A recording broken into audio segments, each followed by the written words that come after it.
Pumunta na tayo sa game. Ang haba ng araw. Pakilala mo muna kaya, Kuya Rock. On the left side, you have Brady Sports, Yuji. On the Gasha and Pain, on the Kaya, Coco on the Leomord, Hayes on the Lolita, and Rebo on the Cabra. At ito naman sa execration, si Zapto ang gagamit ng Hellgirl. Si Dia ang gagamit ng Akai, Pakbet. Ang kanyang signature na candy. Si Light ang gagamit ng Grab. At si Jem, Cutie Forever. Ang gagamit syempre ng show dito. Standard days sa dalawang team natin. Alam mo ba paano na-interview ko ang Brent? Sabi nila, medyo hindi daw sila kampante dito sa bagong season ng NPL kasi ang daming bagong mga teams na ang lalakas. Pero Uy, looks like magkakahambangan tayo dito sa backcourt. Secure na secure naman. Execution, unang-una pa lang. Makakakuha na ng back against Brent Esports. Habulan muna. mainit, mainit. I like it. I like what I'm seeing. Medyo nagkakasaikuan yung dalawang teams natin dito. Crab mentality ang gusto nilang iba dito. Ang unang-unin, nakuha ng side ng execution yung Crab doon sa bandang top lane. Yeah, walang sagot Brent Esports, nagkukulang na sila sa buff. Inaagawan sila ng execution. Patibal mo yung Crab. So medyo, a bit of a shaky early start here for Brent. Pero syempre, wala pa lang nagkakagalihan. Correct. Binabalansin nila yon with great score. Tsaka pare, ang story dito, gutom ang execution sa bawi. At tagal na nilang di nakalaban nitong Brent Esports. At talagang ginagawa silang bata ng ng Brent usually sa mga laban nila. And usually, kapag natatalo ang execution, dahil lang sa isang patinding control play Yes. na may mapipitas at napapanish agad ng Brent Esports, ito ang win yun para malaman. Totoo yan. Syempre, stable na stable yung laban nila until the early to mid game. Tapos biglang sa late game, minsan doon natin nakita yung mga faltering decisions sa down yan. Nako, eto si Tarno, kala niya natin stream. Eto na mga kaibigan, si Pain, grabe yung initiation with the darkest ball. First blood will go for the side of execution. Gutom na gutom. Execration gets a first blood. Syempre, automatic yan. Rekta into turtle. More gold. Execration right now. Grabe yung galaw ni Kuya Zap doon. Biruin mo, darkness balls initiation. Mainit mga kaibigan. Pero eto, naging kabayo na si Coco. Coco Horsey. Oy! Tinusok si Crack mga kaibigan. Malaki-laki yun, Yung Crack with games nga ba talaga.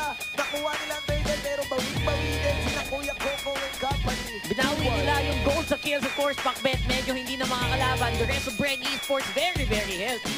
They will even out the goal score. Pero looks like, mga kaibigan, Sobrang sulit nun sa execution dahil nakuha nila yung turtle. Pero alam mo, mas sulit kasi kapag naka-turtle nga yung kalaban mo, pero na-punish mo sila ng 2 kills. So Plus- bawi lang din yung golden, yung experience, pare. plus ito pa, Brent Esports, kaya pa nila sigurong kumuha ng isa. Pero syempre, because of Dark Knight Falls, hindi nila alam. Malay mo, nandiyan na pala yung execution. Aba, grabe naman si Kuya Zap dito, ang kanilang ace player. Kumbaga sa basketball, kung merong Kobe Bryant, sa execution si Kuya Zap, ang representative nila, using the Darkness Falls to save his ally in the mid lane and to go for a push. Smart. Medyo fast-pace ang Hellcurt natin dito, pare. Hindi dito katulad nung mga Hellcurt ni Secret. Sorry Oo. pero malaki talaga diferensya. Malaki no? diferensya. Pero time out mga kaibigan. And that timeout is brought to you by... Yan tayo eh. Yan tayo eh. Pwede pala yun. Pwede pala yun, boy. Okay, the next clash ay for sure may pupunta sa top lane kasi 30 seconds in, papasok na naman ang turtle natin. Kakasabi ko lang, mukhang may clash na nga ata dito. Here comes the wild charge. Nilabas na ang Horsey, mga kaibigan. No deaths whatsoever para kay Coco dito. Pero execution, grabe yung rotation. Nagulat ako actually. Kakabalik lang natin sa timeout. Biglang halos 2K na yung gold score ng execution. Ang ganda, beautiful ML ang napapanood natin. 4 na minuto pa lang, basagan na agad ng torre. Parang, Palitan ng turret, palitan ng farming sa top lane, sa bot lane. Sino ba talaga lumalabang? I like We're gonna it. have to find out here. Execution so far. 2K on the gold lead. Nako, si Kuya Ribo, nasa mali ng pasok. Huli ka, Betchin. Hoy, pero grabe naman ang Rocio Umbrella play out ni Kuya Ribo para mabuhay doon. No, Yung blast! Sa There you ang go. mga muka. Grabe naman with the haze dito.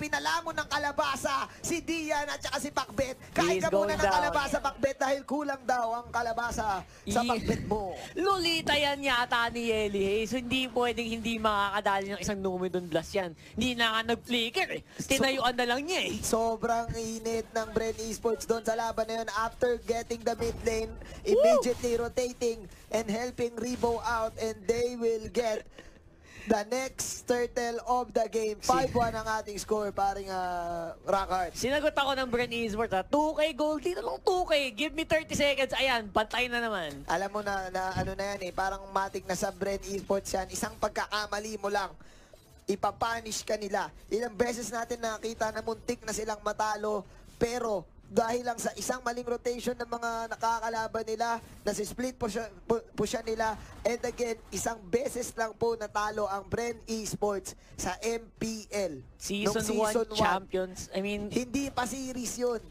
Isang game mismo. Isang game lang. Of course, it's gonna be a fight on top lane. Bren, naghahanap pa rin ng labanan. Dark Knight Falls, it will disengage everyone. Zapnu, napaka-agresibo with the Dark Knight. Pero tingnan natin dito, Dian, Pacbet, and Lard is very patient. Hindi sila yung type kanina ng Aether Main na tulak-tulak. Tulak-tulak, oo. Tamang lane sila dito. Pero mukhang may mangyaring clash. Hurricane dance out si Kuya Dian. Nandoon yung ayun na nga ultimate ba? na umbrella, pare. Kapangyarihan ng Gusho ni Yuji rather. Yeli Hayes naman, no? Siyempre, nakakadalo naman ng isa. Bren Esports, mukhang kampante here. 300, 500 gold din lang. Execution, pumapantay naman. Pare, mukhang perfect kay Pain tong hero na to na kaya. Kasi si Pain yung support na shot call. Shot caller So kapag si Kaya, sabi ni Pain, teka, hilahin ko na. Game na kagad sila doon, makikinig naman yung tropa niya. Full commit once that Kaya goes in. Pag nagalit yan si Pain, delikado. Hampasin ka yan. Hampasin ka niya. Laki yan Oo nga. Nakita ko yan one time, takot ako. Pero tropa picks natin. Tropa natin yan.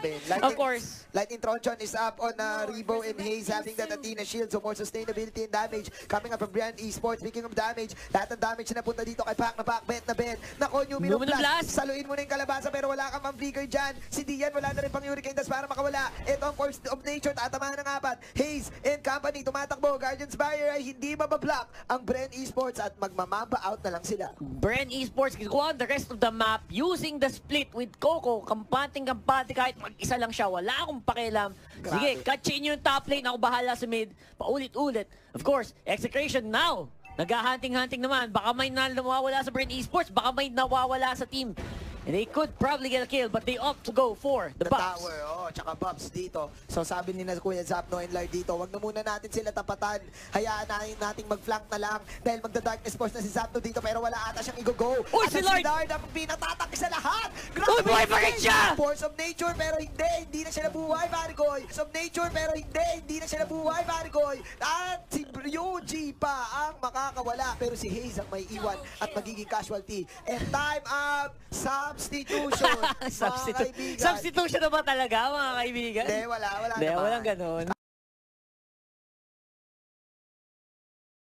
Ilaw, kaya nga mayroon tayong kasabihan na may liwanag ang buhay. May liwanag ang buhay. Pag walang liwanag, baka may namatay na palang teammate mo, hindi mo pa nakita. Tingnan natin, early Lord para sa Execration. Wow, this is new. Kasi usually, kapag nakakuha sila ng mga ganong team fights, pare, mga nagsosolo sila Totoo yan. Pero feeling ko, sabi ni Kuya Jesus sa kanila, mga pinagagawa nyo, Bobby. Feeling ko Lord na kayo Bago na ang galawan ngayon. Bago na ang galawan, Pag nagbabago ang galawan, nagbabago din kayo. And of course, Execution naman, sumasagot ng maayos. Eugene, nahihirapan maghanap ng targets. 3 miyembro. Nako. Pero pare ko, nakita mo yung item ni Coco, Bloodlust, at eto na, tapos na ang timeout. Let's go back to the game. Nagpo-push ang Execution sa baba, pare. Mukhang mapapasama ang Bren dito. Going into the base, Execution, pasok in, wild charge into Rebound, mapapatak siya, pero syempre, bagsak naman ngayon si Pacbet. They are gonna get the tower, Execution, very happy to go for that, but Bren, they're still going for the chase. 5-man into the Numinate Blast, trigger in by Hayes! Pero tingnan natin dito dahil mission accomplished para sa Execution, getting the tier 3 turret. Si Kuya Zapang naiwan dito. Sabi ni Coco, farm na lang ako. Execution, push lang ang kailangan. Tinanggal na nila lahat ng asim sa katawan nila. Kahit hindi sila manalo dun sa team fight, as long as they get the objective, masaya sila. Dati sa kanila, abot sila hanggang fountain. Ngayon wala na, bawal na ang asim. Sayaw-sayaw sa fountain, hindi mangyayari yun, ladies and gentlemen. Bren, syempre, because of that, medyo magagalit yan. They're gonna go for the mid lane push. Nakakataba nga paglaka. Kanina si Zap na nagsimula ng fight, pero siya pa yung nakatakas. Siya pa nakatakas dito, pero ang interesting ng ginagawa ng execution dito kasi after ng Darkness Falls, biglang mag-hurricane dance all in na kagad yung Exe. Nakakagulantang yun. Tapos yung Exe ay yung Brandy nila malaman sinong tatargetin. Eto, speaking of target, Coco, he's gonna go down. And the Leomord, hindi man lang nakapag-skill to sustain. He falls. Si Coco ay nawala, mga kaibigan. Anong episode kaya siya mabubuhay dito? 25 seconds to the death timer. Ang laki nun. Anong next play na pwedeng gawin ng execration? Yun ang mga magandang tanong naman, Mr. Manjin. Of course, wala namang Lord na pwedeng makuha ang execution because of that. But they are gonna go for the push. Yelly Hayes charges up the Numenor Blast. Tatamaan lang si Lord, pero nasa loob ng base. They're Naku. fighting, and they get Jeff Cutie forever. Nawala pa si Jeff Cutes. Oh no, napipita sila isa-isa. Nice stun coming out from Yelly Hayes. Nandito na mga forward tricks. Kuya Bak, the back, bed, the bed. Eto pa ang Shadow Blades natin, Kuya UG. Pero wala sila mapamatay. Nagkahiwalayan yung laban natin dito. Si Pain going for the Gale Wings. Naku Tumatakbo po. na si El Captain. Si Kapitan. Ikaw, habulin. Habulin. Ikaw daw ang Kapitan. Sa akin sa Eto. Yeah. And like the generals and captains of old, he falls.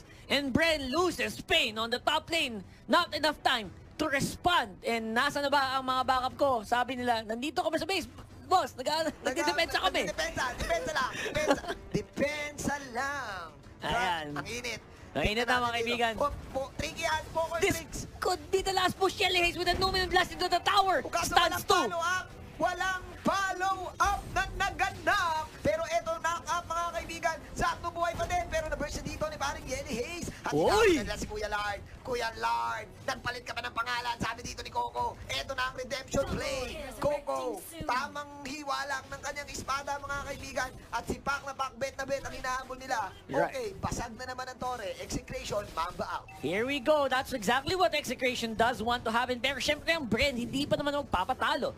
Susubukan nilang kumuha ng presence into the Lord. Nako, si The Lord. Lord is with them. Si Lord, patawad mga kaibigan. Ito na ata ang game changer ng laban na to. I Nako don't po. like this para sa execution. This paring could be Blackheart. bad. This is a level 2 Lord, kaya medyo matagal-tagal. It's gonna be very bad kung nakuha to ng Kuya Execration. Pagpet. Okay, nakuha, Okay. nakuha dito ng Secure. break. Pero pumasok si Jeff Cutie forever. Oh no, napalaban na lang sila. Oplangan na. Sabi Eto dito na ni si Kuya Zap. Zapno. Blentuman na ulit. Pero yan si Zapno kaagad, mga kaibigan. Sa mabilis. Okay. Pero eto, naku po. Naku po, si Coco na naman, boy. Kahit Hurricane Dance mo yan, makakasurvive yan. Hayes and Yuji on the back end. They have enough tower. They have Oh, enough no. time to defend this. Nagdalawang isip yung execration kung papasok ba sila doon o hindi. Knowing na nawala na yung Lord, possibly pwede na silang nag-back na kagad doon kasi it's too late to start pretending. And now, bottom lane na lang ang kalamangan ng execration. Pag nagamit ng Brent ng maayos tong Lord na to, possible na pwedeng matapos na yung game. Exactly. So dapat kailangan talaga pabagsakin itong Lord na to. Execration, they need to get the sights on the target. Pero looks like, hindi hilaya ng Bren. Depensa tayo hanggang sa Lord. Eto na ang kalabasan. Numenor Ang Blast, nilalaban. team members. Lord lang namatay. Wall charge into Coco, pero he's gonna get knocked out. He goes down as well. Napakagandang hurricane dance si Kuya Dian dyan. Dyan lang, pero wasak na naman ang mukha ni Kuya Zap. 18-8, basagan Torre. Yoy! Ang Oh gandang my God! ultimate ni Kagura, mga Bobby D. Pak na pak, bet na bet. Ginagawa ang kanyang lahat, pero siya ay bumabak. At mukhang hindi niya na ata bet mag-defend. Hindi na bet and kulang ang kapangyarihan dito ng Execration to defend. Napakatagal ng death timers, 15 seconds yung pinakamalapit. Hindi na yata mag-death Execration to, mga kaibigan. Pwede pala yun. Sabi dito ng Bren Esports, pinasarap lang. Gusto pang manalo. Oh my G! Bren Esports, walang TP! Walang TP! Walang TP! Bakit walang TP? Of course, Bren Esports 1-0 against Execration. Dahil sa Lord fight na napitas, paring Rockhart. Ganun O, lang. Ganun lang. Basag na yung base natin. Pinag-usapan natin isang Isang maling one mistake lang. Isang one mistake. Oh, isang one mistake lang ang kailangan ng Bren para mag-capitalize Execration kahit sobrang laki na ng pressure